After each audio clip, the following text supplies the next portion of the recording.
Panglima po ay makikita natin sa John 19:28. Sabi nga din after this, Jesus, knowing that all was now finished, said, to fulfill the scripture, I thirst. At ito po ay share po sa atin ni Pastor Frank.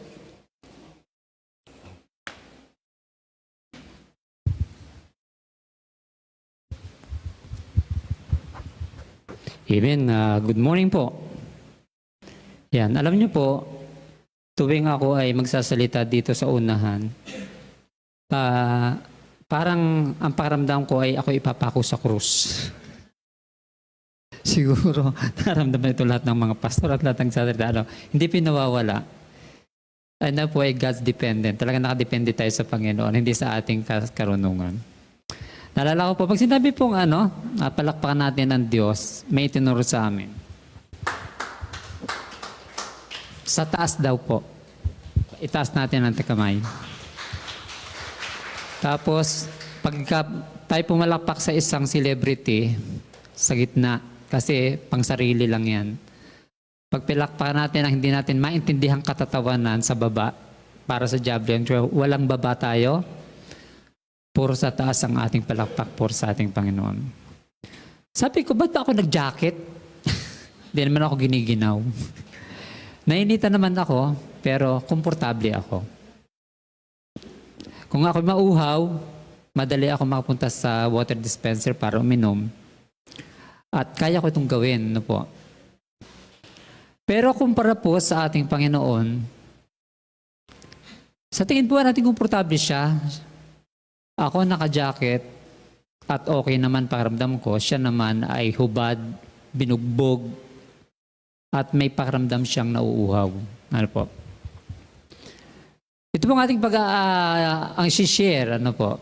Sabi ko nga, hindi naman ako mag-preach. Hindi naman tayo, kundi ating pinahiwatig yung mga kapangyarihan ng Diyos at ano ba yung mga nangyari, ginawa, at malasakit pag-ibig sa atin ng Panginoon. Sabi po John 19:28, ito po ay sa ESB. After this, Jesus knowing that all was now finished, said, I thirst. Sabi mo ng ibang version ay I am thirsty. At ito po ay yung sabi to fulfill the scripture. Para alam mo na po natin ang ating physical humanity, pag sinabing ako ay nauuhaw, pwedeng sabihin na ito ay nagre-request ng isang inumin. At syempre, ano ba ang kailangan ng taong nauuhaw? Tubig, ano po? At ito po ay nagpapatunay na ang ating Panginoon ay nandoon sa pagkakatawang tao at nararanasan niya yung paghihirap doon sa krus. At dumanas siya ng kauhawan. Pero hindi siya nag-focus. Alam po ba natin kapag sobrang uhaw, ang consequence ng tao sa ating physical na pangatawan, nagkakaroon tayo ng severe dehydration. At kapag naranasan natin ito, halimbawa first 2 o first 5 hours, o higit sa lahat diyan, ay nagka-cramps ang lahat ng muscle natin. Ang bawat bahagi sa paa, sa buong katawan, sumasakit ang ulo at nagbibigay pa ito ng matinding pagkahilo. At pag-collapse ng ating mga internal organs kasi kulang o wala na talaga ang tubig sa ating katawan. Ito po yung mararanasan at nararanasan ng ating Panginoon sa buhay na pagkapako sa krus doon sa Kalbaryo dahil makikita natin na hindi biro ang dinanas ng Panginoon. Simulang sinampal, binugbog, dinuraan, ipinahiya hanggang sa dumating. Kung titingnan natin, i-visualize po natin, ito yung pahirap na dinawa ng tao sa ating Panginoon. Pero ano ang sinabi niya, di ba? Wala siyang reklamo, wala siyang tanong, at wala siyang, sabi ng marami ay pagdadabog. Bakit nangyari sa akin to? Bakit ginawa sa akin to? At ito po ay sinabi, alam ni Jesus, alam ng ating Panginoon, na ang lahat ng ito ay kailangang maganap at ito yung panahon na naganap na ang lahat ng bagay. At bilang katuparan niya sa mga kasulatan ay sinabi niya dito na I am thirsty. At dito po sa ating version ay I thirst.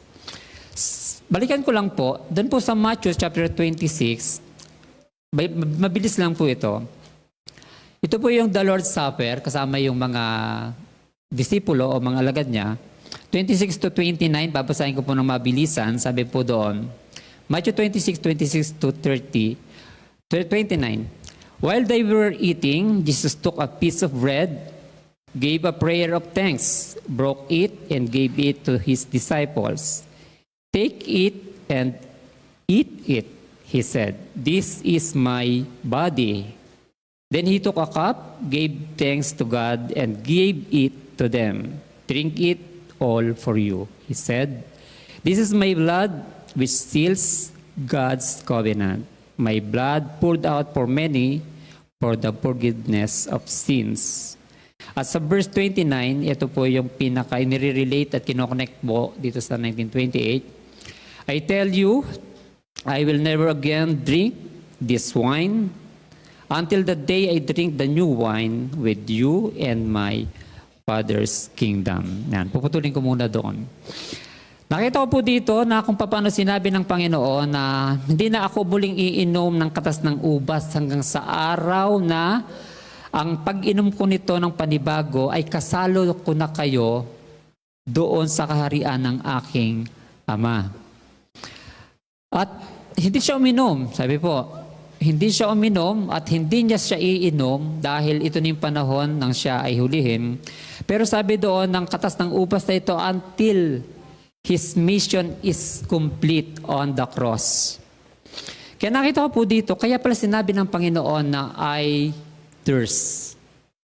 Pinakita po dito na ito na yung kaganapan at katuparan ng lahat. At ito yung bagay na kung saan ay hindi niya inireklamo at hindi niya sinabi na bakit nangyari sa akin to. Minsan sa buhay po natin, tingnan po natin ang Panginoon, ano po?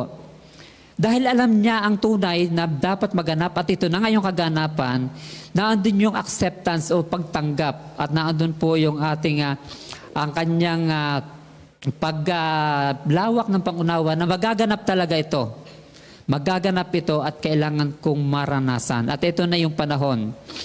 Nakita ko po dito na kung papaano na hindi niya ininda ang sakit, ang lahat, ang tiningnan ng Panginoon dito ay yung dapat maganap ito at ito na nga yung kaganapan. Sa buhay po natin, makita po natin madalas ay yung ano ang nangyayari sa iyo, ano yung bugbog pasakit o problema. Tulad po sa akin, madalas ko siguro na ikukwento sa inyo na kung paano ako pinalaki at paano ako halos patayin. Ito po yung aking biological father, family. Hindi ko ito kinukwento dahil hindi ko siya pinatawad. Ikinukwento ko ito kasi alam kong lahat pala ay may purpose. Hindi natin kailangang mawalan ng pag-asa. Hindi natin kailangang magpakamatay. Hindi natin kailangang kitilin ang sarili nating buhay kasi tingnan natin kung ano ba yung hirap na dinanas ng ating Panginoon. Ang nakita natin dapat yung fulfillment. Dapat makita natin yung purpose ng Lord kung bakit ba natin nararanasan ang mga bagay na ito. Minsan sa buhay po natin, importante na ating maunawaan, kailangan nating mapagtagumpayan ang lahat ng matitindi, mahirap, pagsubok, pagdurusa, at atin pong intayin kung ano yung kalooban ng Diyos sa bawat sa atin. Hintayin natin yung mga tagumpay na ibinibigay sa atin ng Panginoon. Ang buhay ay punong-puno ng sorpresa. Ang buhay, akala natin laging merong komportable ka sa isang bagay. Pero kapag dumating yung matinding sakit, pagsubok, ang importante dapat nating alam, Lord, ano po ang nais mo sa akin? Ano yung purpose ng lahat ng bagay? Tulad po ng ating Panginoon, ang purpose ng lahat ng ito ay para maisakatuparan at maganap sa Kanya. Kaya hindi siya nagtanong, bagamat meron siyang sinabi nga, bakit niyo ako pinabayaan? Pero dito, ang sabi niya ay nauuhaw ako. I thirst. Isa lamang po ito isang halimbawa na sa kapila ng lahat ng bagay, ang Lord, ang ating Panginoon, ay merong kinauuhawan. Dahil ang sabi nga niya, ang kinauuhawan niya ay ang mga bagay na kung saan ay yung magkaroon na nga ng katuparan sa propesiya at ito nga ay naganap at naganap na. Sa ating buhay, huwag po nating pilitin, huwag nating madaliin, huwag nating masyadong ireklamo ang mga bagay na nagaganap o nangyayari. Hindi pa naganap ng sobrang ganito ang ating buhay physically, pero sa dinaanan natin, sabi ko nga ako 51 years old, merong mas maedad sa akin, mas bata sa akin, lahat ay may pinagdaraanan na bugbog, pasakit, pagdurusa. Pero ang tingnan po natin ay ano ba yung purpose ng lahat ng bagay na ito. Sabi ko nga po sa aking buhay, sa aking mga kapatid, kung hindi kaya tayo naging bugbog sarado sa ating tatay at hindi tayo minaltrato ng ating mga kapitbahay at ng ating mga kamag-anak, siguro narito pa rin tayo. Pero hindi natin pinasasalamatan na yun nangyari, kundi pinasasalamatan natin nagiging malawak ang ating pangunawa pagdating sa patungkol sa buhay. Ang buhay ay iba't iba ang pinagdaraanan. Ano po? Ako physically, tunay at literal na talagang bugbog sarado, hindi ko dinanas ang hirap dinanas ng ating Panginoon. Matindi siya.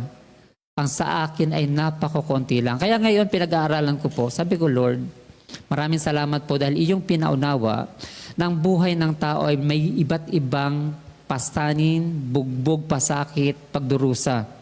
Pero tingnan natin po ang Panginoon, mas malawak sa Kanya, hindi siya lumaban, at lahat ng bagay na Kanyang tinamo ay tinanggap lamang na walang imik, pero may katalinuhan at merong liwanag, alam niya ang Kanyang patutunguhan. Alam niya ang direksyon. Kaya, ang kauhawan po ng Panginoon ay hindi lang bilang uhaw na mula sa atas ng ubas, at hindi lamang po ito uhaw sa pisikal o pisikal na pagkauhaw. Kundi ang sabi po niya doon sa 29 ng Matthew 26 ay hinihintay niya ang panibagong inumin at yun ay kasalo niya ang kanyang mga alagad at ito po ay doon na sa kaharian ng kanyang Ama, ng Diyos Ama. Maliwanag po sa kanya na ito na, kaya sabi niya, nauuhaw ako. Nauuhaw ako, sabi niya sa John 19:28 na kung ito ay hindi kauhawan lamang sa pisikal, ito ay kauhawan doon sa pagbalik ko at pagtatapos ng aking pagdurusa at pagkauhaw ko sa pagbalik sa Ama. At ganoon din po tayo, mas madalas, yung ating kauhawan ay, Lord, kaya ko itong tiisin, hinihintay ko yung panahon na ako ay bumalik na, sabi nga po ay ang ating permanent natirahan ay ang heaven, hindi ko kailangang magreklamo, basta ang kailangan ko lamang ay ang sumunod. Although hindi naman tayo dinanas ng ating Panginoon, pero ang kaparusahang ito, ang dinanas niyang paghihirap, ay dumanas din siya ng matinding pagkauhaw sa kanyang buhay, sa kanyang pisikal, pero ang kanyang direksyon ay wala doon sa sakit ng kanyang katawan. Ang kanyang kaisipan ay magkaroon ng katuparan at muling makasama ang Ama, Diyos Ama, doon sa kaharian. Kaya sabi niya, I thirst. Nauuhaw ako sa pagbabalik sa Ama.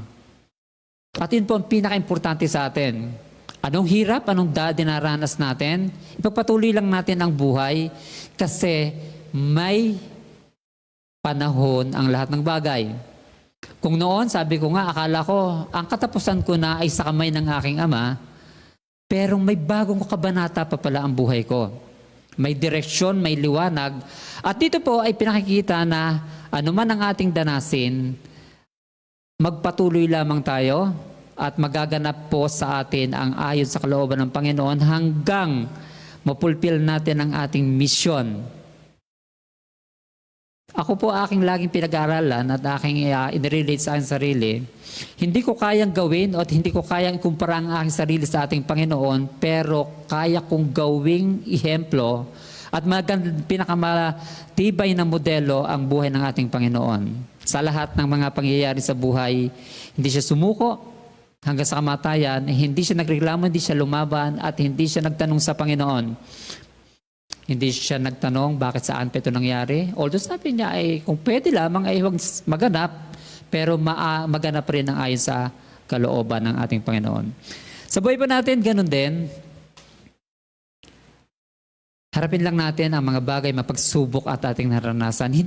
Walang permanente sa mundo. Ang problema, hindi yan permanente, lumilipas na bibigyan ng solusyon. Ang sakit gumagaling, ang dilim lumiliwanag, ang bugbog o latay, ito ay naghihilom. Di ba? Mayroong isa na sa may panahon ng paghilom. At ang katuparan ng pangako at pangako ng Diyos sa atin ay magaganap at magaganap.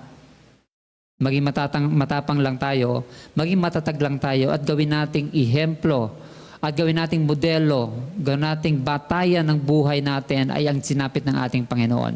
Hindi ibig sabihin ay gayahin, kundi ikumpara natin ang sakit at hirap dinanas ng ating Panginoon na kanya nagpagtagumpayan at alam niya, kailangan itong maganap at kailangan itong maranasan para sa kaligtasan ng sangkatauhan. At sabi niya, nauuhaw ako. Isipin po natin, itanong natin sa ating sarili, ano ba ang mga bagay na pwedeng kauhawan ng Diyos sa bawat sa atin? Minsan po, yung ating relasyon naman sa Kanya. Kailangan din ng Panginoon ang tunay na relasyon, pag-ibig, pamamahal, at pagrespeto sa Kanya mismo. Merong kulang. May mga mali, di po ba? Ito po ay hindi ko kinuha sa Bible, kundi akin pong nakikita sa aking sarili na saan pa kaya pwedeng mauhaw ang Panginoon? Doon lang kaya sa pagbalik niya sa Diyos Ama para makasalo ang mga disipulo tayo sa kingdom o kaya dito sa ating buhay na narito tayo sa ibabaw ng lupa. Anong kulang? Pag sinabing nauuhaw, ang sabi po doon ay kailangan niya ng satisfaction, kailangan niyang matugunan ang kanyang pangangailangan. Tayo, pag tayo nauuhaw, dito nga sa verse 30, medyo meron akong maling nakita ayon sa aking pananaw na kapag nauho ka, hindi dapat wine vinegar o kaya alak ang ibibigay. Tapos isasawsaw pa, this is pong, hindi ko alam ba, matouch ko yung next pa. Pero dapat ay talagang tubig, di ba? Pag tayo nauuhaw, may kainom nga po, the best na ang malamig na tubig, pero sa akin okay lang maligamgam. Ibig sabihin, ano pa yung kailangan ng Lord sa atin? Ano ba yung mga bagay na hindi pa natin nagagawa para masatisfied, para mabigyan natin ng ngiti o ng kasiyahan ng ating Panginoon?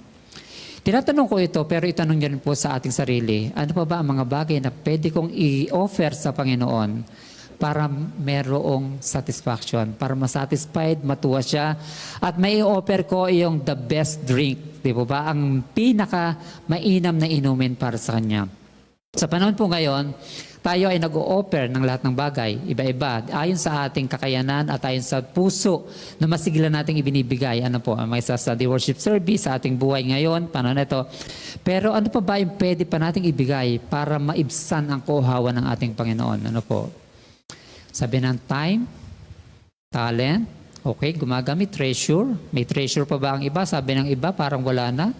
Ay, parang nauubos na sa economic crisis. Pero alam niyo po ba, napakadami po na pwede nating ibigay sa Panginoon dahil kung ito ang kinauuhawan ng Lord sa atin, baka pwedeng ating i-provide, baka may kulang pa sa ating ginagawa, although hindi namin pwedeng ma-perfect. Pero ito po, sabi ko nga kanina, hindi ito ang lamang ang kauhawan sa physical na katawan, kundi ito'y kauhawan sa pagbabalik ng ating Panginoon sa piling ng ating Diyos Ama. Kaya tayo pong narito dahil ang lahat ng bagay ay kaya dapat nating makita na ang Panginoon ay kailangan ng kapunuan at fulfillment, natupad na, naganap na. At ito po yung mga bagay na kung saan ay nakita niya na, eto na, ang katuparan, babalik na ako, ito, magkakaroon na ng katugunan ang aking kauhawan. Sabi nga po, sa kingdom ng Father in heaven. Yun lang po. Magandang araw po.